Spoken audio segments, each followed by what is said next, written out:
Today I get to ride a trail that I've wanted to ride for a long time, and I'm really excited to share it with you. This is a pretty well-known trail with some tough and interesting challenges. For this ride we're in the Peak District, at a place I've visited many times. This is Stanage Edge. I've been rock climbing here more times than I can count, but I've never had the chance to ride here. But today I finally get to tick this epic trail off my wish list. Popular with walkers, climbers and riders, there's a bridleway that runs from the top of Stanage Edge down to the car park at the bottom. It's not the longest trail, but it definitely has some challenging elements. Trails like this aren't really built with mountain bikers in mind, and mountain trails are usually pretty chossy, so I wouldn't recommend this trail to complete novice riders, because you really will need a decent amount of skill and bike control. There are many routes that you can take to get to this descent, depending on how long you want to make your ride. I started at the Holland Bank car park and decided to do a small loop. So the idea is I've got to cycle up here all the way along, somewhere along here, right up to the top about here. I then drop down sort of over there. So it's going to be a bit of a cycle up, and it looks like I'm racing the rubbish weather. So I better get to it. With the weather being a factor, I decided not to hang around. I took a simple bridleway that runs below the short end of the cliff. Not long on my route, the wind and rain started to close in. I've never ridden this route before, and I know how slippery and gnarly these descents get in bad weather. I hoped that it would all blow past before it was time to hit the descent. But I wasn't that lucky. So I've picked pretty much the windiest day to do this. I've reduced the wind noise on this video because it was so loud that it completely overpowered everything. I tried to talk to the camera, but the wind was having none of it.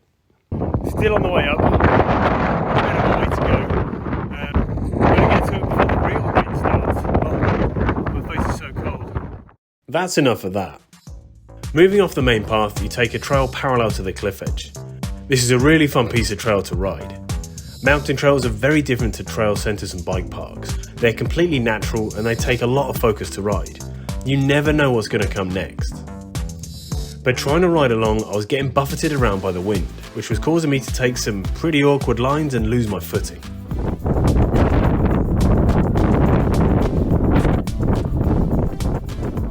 Making my way along the trail, I got my first look at the beginning of the descent. A steep, rocky and slightly wet set of turns. About to drop in, I was pretty nervous. Not about the trail, just about the conditions. Oh my god, it's blowing a hoolie up here. At this point, I took a minute to consider the conditions and take a look at what I was about to ride. I knew that the wind would reduce as soon as I dropped below the cliff top. I just wanted to make it that far before falling off. Heading in, I was careful to take a good line whilst trying to allow for the wind. The views can be pretty good from up here, but I wasn't about to take my eyes off the trail. Up here you get an idea of how chunky and awkward the rocks are. It will be pretty easy to go over the bars if you weren't being careful, and yes, you should definitely be wearing decent pads. Once I dropped below the cliff edge, the wind was less of a problem and I could focus on riding again. You have to work pretty hard on getting your line choice right on some of these sections. I have 160mm of front suspension and 29-inch wheels. I can imagine that this makes all the rocks easier to manage than riding a hardtail or something with 27.5 wheels. This trail is great because it has technical sections all the way down. The start looks most frightening, but some of the sections to come are just as technical to ride, if not a little bit tougher.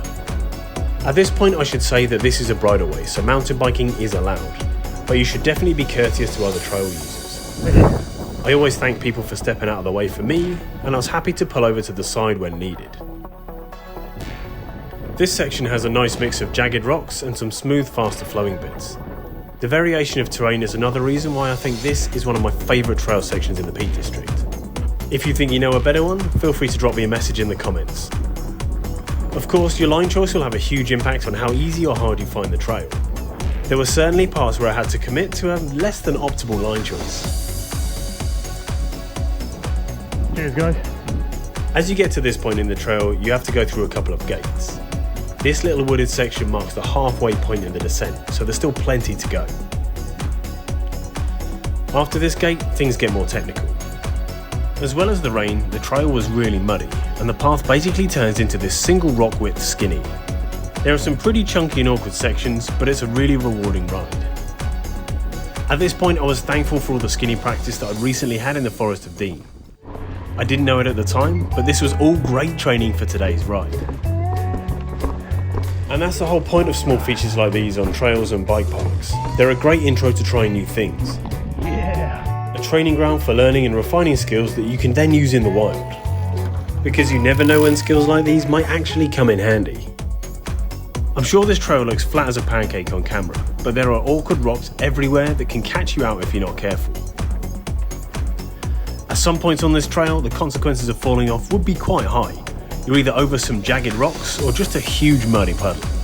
Either way, I was keeping focused on the task at hand. I love going fast on my bike, but these slower skinny sections are pretty unique. In fact, many of the challenges you find on natural trails like this are things that don't exist in bike parks or trail centres. Not to this extent anyway.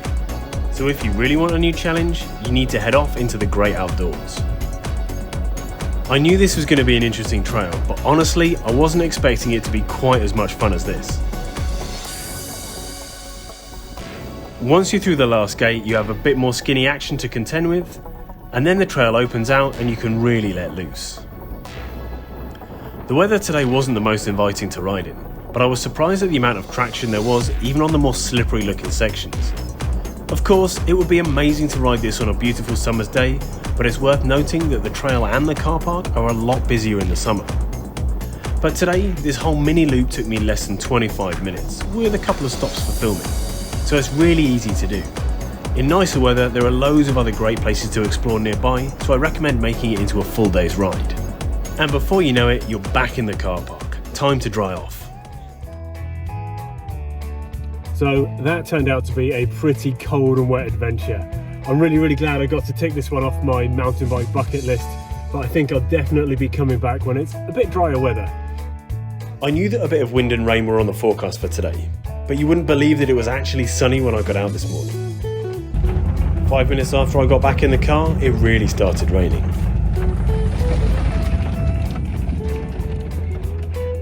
So it's a good idea to bring your wet weather kit if you're going to head out in similar conditions. If you like this type of content, hit the like button. Please subscribe if you want to see more. Thanks for watching. I'll see you next time.